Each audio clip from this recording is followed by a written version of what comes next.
Comentario capítulo 32. Veamos Éxodo 32, 5 y 6. Y viendo esto, Aarón edificó un altar delante del becerro y proclamó Aarón y dijo: mañana será fiesta para Jehová. Y al día siguiente madrugaron y ofrecieron holocaustos y presentaron ofrendas de paz.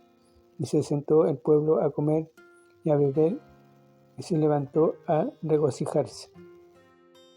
Vemos acá que cuando Aarón proclamó fiesta para Jehová, el día siguiente el pueblo se levantó de mañana y empezó a dar ofrendas y a festejar. Acá podemos ver una falsa adoración, donde por un lado hicieron y adoraron una imagen, invocaron otros dioses, y por otro lado ofrecieron una ofrenda a Dios. Así es gran parte del cristianismo. Por un lado tiene una fe o una adoración falsa, y por el otro lado muestra una adoración o creencia externa. Recuerde que la verdadera adoración es interna, y de acuerdo a eso se expresa externamente, porque Dios ve primero al corazón y no se guía por las obras, sino por lo que hay en el corazón de la persona. Compare con Génesis 4:5, pero no miró con agrado a Caín y a la ofrenda. El problema con Caín no era su ofrenda, era su corazón. Hoy en día el problema no son las obras, el problema está en la fe de las personas, si esa fe es verdadera o falsa. Repetimos nuevamente, cualquiera puede hacer obras, pero no le sirven de nada sus obras si no tiene una fe y un arrepentimiento verdadero. Muchos también dirán: yo quiero arrepentirme o estoy arrepentido, pero si eso no va acompañado de una fe verdadera, tampoco le servirá de nada solamente arrepentirse. Como Aarón escuchó la voz del pueblo e hizo lo que ellos querían, así muchas personas oyen la voz de su religión o su iglesia sin entender que van en contra de la voluntad de Dios. Nótese que dice que el pueblo se levantó a comer, a beber y a regocijarse. Podríamos decir que no hay nada de malo en celebrar y alegrarnos, pero cuando eso se hace para agradar a la carne y se presenta como adoración a Dios, entonces sí es pecado.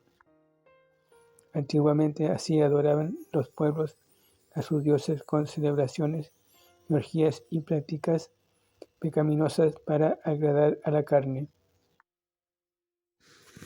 Así que cuidado con confundir un regocijo mundano con una adoración, porque eso también se disfraza con un tipo de adoración externa, y este es otro ejemplo de la diferencia entre el Antiguo Testamento y el Nuevo Testamento. ¿Cuál es? En la forma de adoración, compare con Efesios 5, 19 y 20. Hablando entre vosotros con salmos, con himnos y cánticos espirituales, cantando y alabando al Señor en vuestros corazones, dando siempre gracias por todo a Dios y Padre, en el nombre de nuestro Señor Jesucristo. A lo largo de estos videos vamos a seguir hablando de estos temas. Castigo al pecado. Veamos Éxodo 32, 17 y 18. Cuando oyó Josué el clamor del pueblo que gritaban, dijo a Moisés: alarido de pelea hay en el campamento. Y él respondió: no es voz de alarido de fuertes, ni voz de alarido de débiles. Voz de cantar oigo yo. Vamos a explicar por qué se produce este contraste. Josué era hombre de lucha, de guerra, y Moisés era hombre pacífico, tranquilo. Es interesante que Josué vio la celebración idólatra como una lucha. Esto simboliza la lucha entre el pecado y la santidad, entre agradar a la carne y agradar a Dios en santidad. Josué pudo percibir esta lucha. En cambio, Moisés lo percibió como regocijo y cánticos. Aquí el pecado se muestra de una manera agradable y sutil. Nada de malo hay en regocijarse y querer estar feliz y contentos. Y eso muchas veces se manifiesta a través de un canto.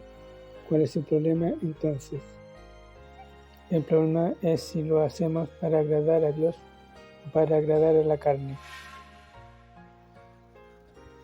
Si lo hacemos a la manera de Dios o la manera mundana. Lamentablemente muchas iglesias que tienen buena doctrina adoptan la manera mundana de adoración y regocijo. ¿Por qué no lo hacen a la manera de Dios, sino a la manera de la carne? Así que cuidado con imitar la manera del mundo o la manera de las falsas religiones. Castigo al pecado. Nótese que cuando Moisés vio el pecado del pueblo, se encendió en ira y fue esa ira que Dios usó para comenzar a castigar el pecado del pueblo. Y esto es un claro ejemplo de la diferencia que hay entre el Antiguo Testamento y el Nuevo Testamento. Por eso es que los cristianos no tienen que imitar las prácticas del Antiguo Testamento, que es lo que hemos estado explicando.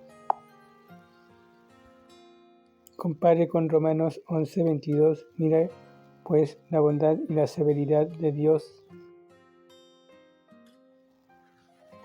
La severidad ciertamente para con los que cayeron, pero la bondad para contigo, si permaneces en esa bondad, pues de otra manera tú también serás cortado.